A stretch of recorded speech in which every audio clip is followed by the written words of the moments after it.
Introduction to brand.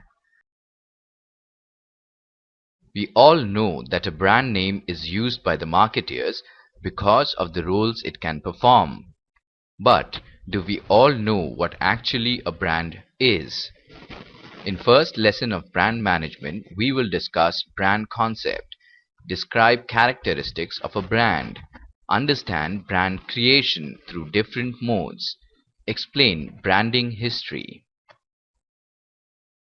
After going through this presentation, you should be able to define brand, discuss evolution and history of brand, explain characteristics of brand and creating a brand, and also the steps for successful branding and benefits of branding. The American Marketing Association defines brand as: a brand is a name, term, sign, symbol, or design or a combination of them intended to identify the goods or services of one seller or group of sellers and to differentiate them from those of competitors. These different components of a brand that identify and differentiate it are brand elements. Many practicing managers refer to a brand as more than that, as something that has actually created a certain amount of awareness, reputation, prominence, and so on in the marketplace. A brand name is used by the marketeers because of the benefits it can deliver. It helps in identification of the product or service. This helps consumers to accept, reject, or recommend brands. Branding meant passively assigning names to pre-manufactured products. Brands are not universally acknowledged as drivers of financial performance of a company. Brand evolution has interesting history. In ancient Roman and Greek society, shopkeepers hung pictures above their shops of the products they sold. There was a high degree of illiteracy in those days. The pictorial representation did help the buyers. Each retailer then started developing symbols to represent his specialty. This led to the development of brand logos. Logos are shorthand device indicating capability of a brand. April 2, 1993 was marked by some as the death of brand. On that day, Philip Morris declared that they were going to cut the price of Marlboro cigarettes by 20% in order to compete with bargaining cigarettes. Marlboro cigarettes were notorious at the time for their heavy advertising campaigns and well-nuanced brand image. Attitude branding is the choice to represent a large feeling which is not necessarily connected with the product or consumption of the product at all. Attitude branding is described as a fetish strategy. The core benefit level is the fundamental need or want that consumers satisfy by consuming the product or service. The characteristics of brand are: first is generic product level, which is a basic version of the product containing only those attributes or characteristics absolutely necessary for its functioning, but with no distinguishing features. This is basically a stripped-down, no-frills version of the product that adequately performs the product function. Second is expected product level, which is a set of attributes or characteristics that buyers normally expect and agree to when they purchase a product. Third is augmented product level that includes additional product attributes, benefits, or related services that distinguish the product from competitors. And the fourth is potential product level that includes all the augmentations and transformations that a product might ultimately undergo in the future.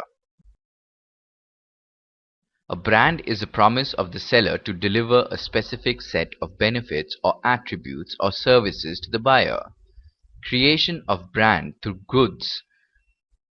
A brand is the amalgam of the physical product and notional images. Example: Sundrop equals to sunflower oil plus healthy family plus tasty food. Sundrop a brand and sunflower oil is product and healthy family plus tasty food is product image. Services are probably the least branded products even in the global arena, where mega services brands like Sheraton and AT&T exist. Brand equals to services received plus image. Brand stature is a combination of esteem and knowledge, where esteem refers to the popularity, quality perception, and regard for the brand in the minds of the consumers. Corporate branding needs to encompass a large spectrum of the target audience, depending on the objective of the program. Brand equals to corporate offerings or strength plus image. The distributors prefer branding as an identification tool for vendors, as a convenient tool to handle the products. The priority must be to maximize profit margins and to do all that is humanly possible to reinforce store loyalty. A web-based or email marketing message should state a benefit right off the bat. Place or geographic location like products and people can also be branded. In this case, the brand name is relatively fixed by the actual name of the location. Ideas and causes may be captured in a phrase or slogan and even be represented by a symbol. A corporate branding strategy creates simplicity, as it will always stand on the top of the brand portfolio as the ultimate identifier of the corporation. The competition in the global business environment is tough, and achieving a unique position and competitive advantage is becoming more and more difficult and expensive. Steps to successful corporate branding are: identify and establish brand positioning and values, plan and implement brand marketing programs, measure and interpret brand performance, and grow and sustain brand equity. Following are the benefits of building strong brands. It can increase revenues and market share, decrease price sensitivity, increase customer loyalty, increase profitability, increase stock price, shareholder value and sale value, increase clarity of vision, increase ability to mobilize an organization's people and focus its activities, increase ability to expand into new product and service categories, increase ability to attract and retain high-quality employees. Now let us check if you have understood the various concepts discussed in this lesson clearly. A brand name is used by the marketeers because of the roles it can perform. Right or wrong? Right. Attitude branding is described as brand blindness. Right or wrong? Wrong.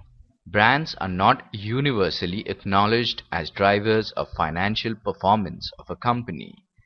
Right or wrong? Right. Corporate branding needs to encompass a large spectrum of the target audience, depending on the objective of the program. Right or wrong? Right. Before we end, let us briefly revise what we have studied so far. A brand is a name, term, sign, symbol, or design, or a combination of them, intended to identify the goods and services of one seller or a group of sellers and to differentiate them from those of the competition. Brand evolution has an interesting history. In ancient Roman and Greek society, shopkeepers hung pictures above their shops of the products they sold. Each retailer then started developing symbols to represent their specialty. The characteristics of a brand can be given in 4 levels, and they are generic level, expected level, augmented level, and potential level. Brands are treated as perceptions in the consumer's mind. Creativity plays an important role to grow up the brand to its full potential. If no creative effort is taken, there is danger of the brand relapsing to its augmented or expected level. Brand logos are shorthand devices indicating capability of a brand.